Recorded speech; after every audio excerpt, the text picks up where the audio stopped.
Right, well, I suppose it's as good a time as any to talk about those radio programmes I said I was going to talk about, because I've just put on a sketch. I was thinking I'd seen, whose video had I seen? Cook Stars, I'm not sure, so I apologise for not remembering the names.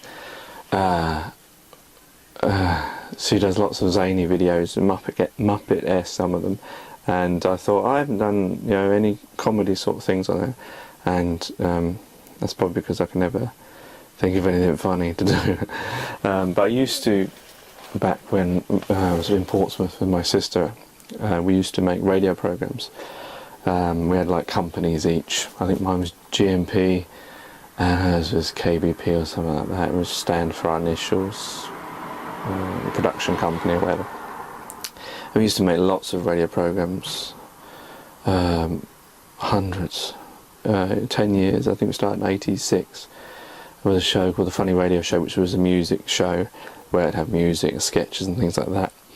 And that lasted for the full 10 years. And I think at one point it went weekly, actually. There were 4 different strands of it. The Funny Radio Show had different things, and we did comedies like that Honey and Buttface, and we did dramas and science fiction. One thing was called Livingston, which is a bit like Quatermass,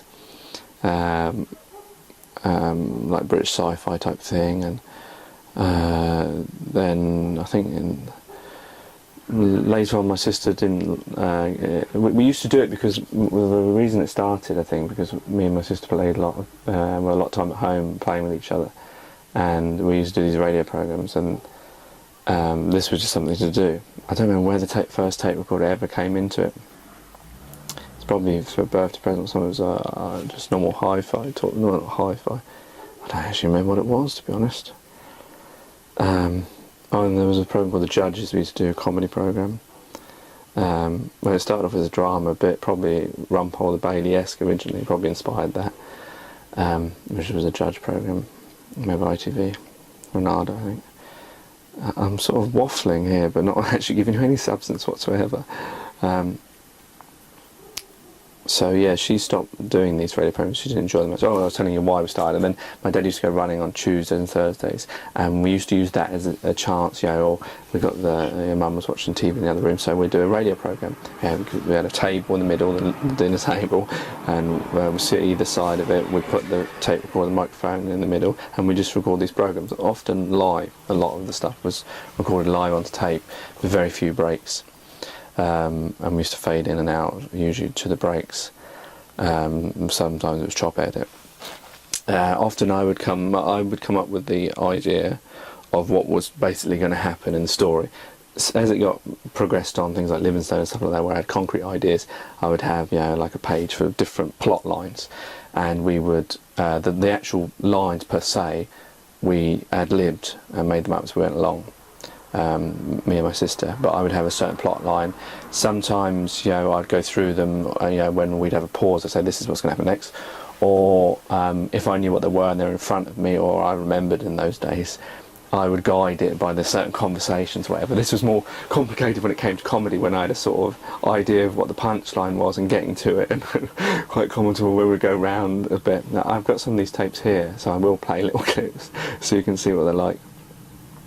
And there was a lot of comedy stuff, like the Funny Radio Show. There's a lot of sketches. I think we used to do Alf Garnett, which only people in Britain will probably know, but it didn't really sound like him. It was sort of like, what he used to say, breeding owl, what was her name, Mrs. Hollenberry, she keeps coming and knocking on my door. And then we had Victor Mowdrey, which was a bit better.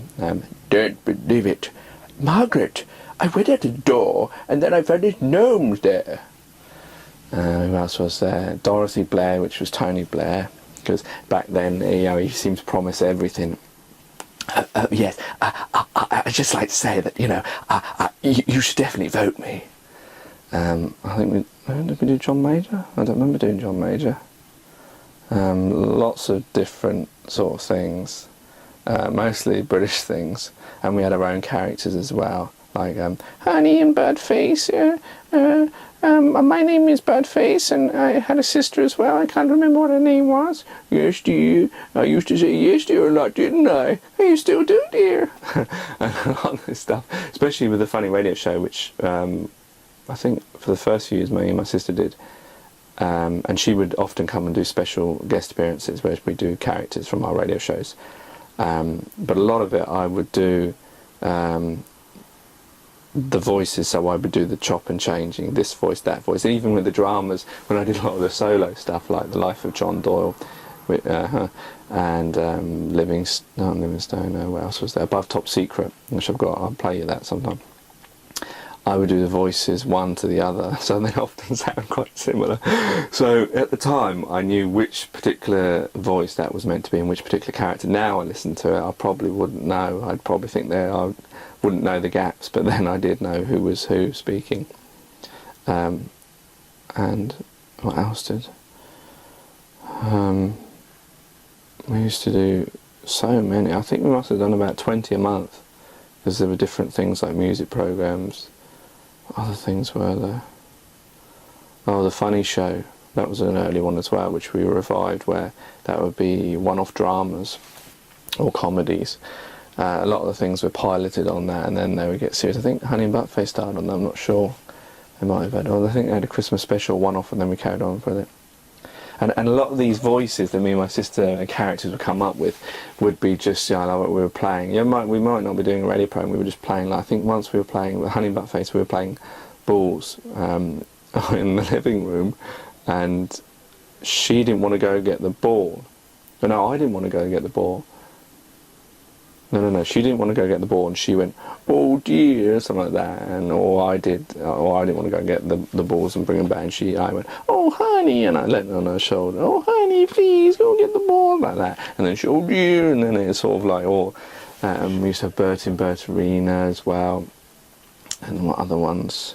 Too many characters, which, sometimes we'd hold conversations. We weren't recording anything. We'd just be playing on the computer or something, or just sitting there, or whatever.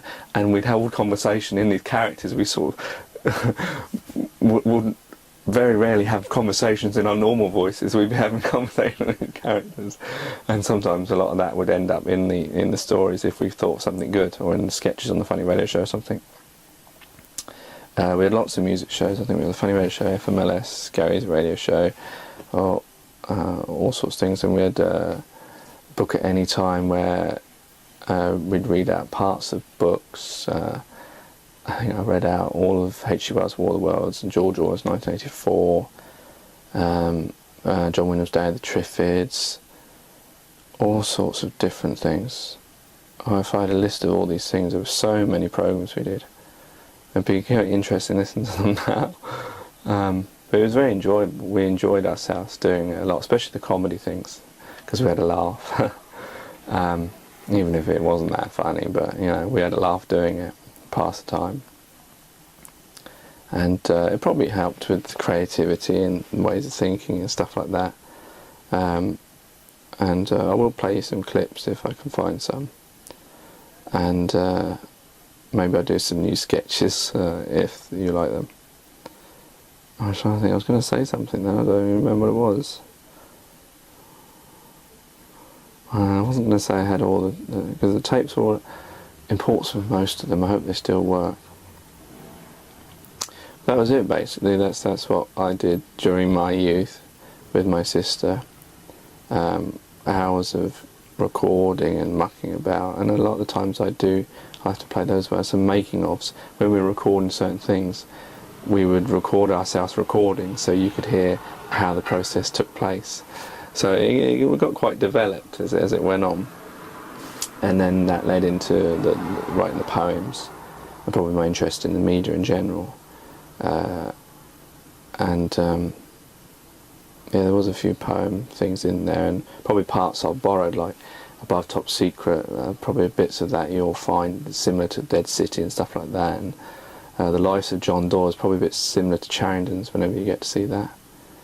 Anyway,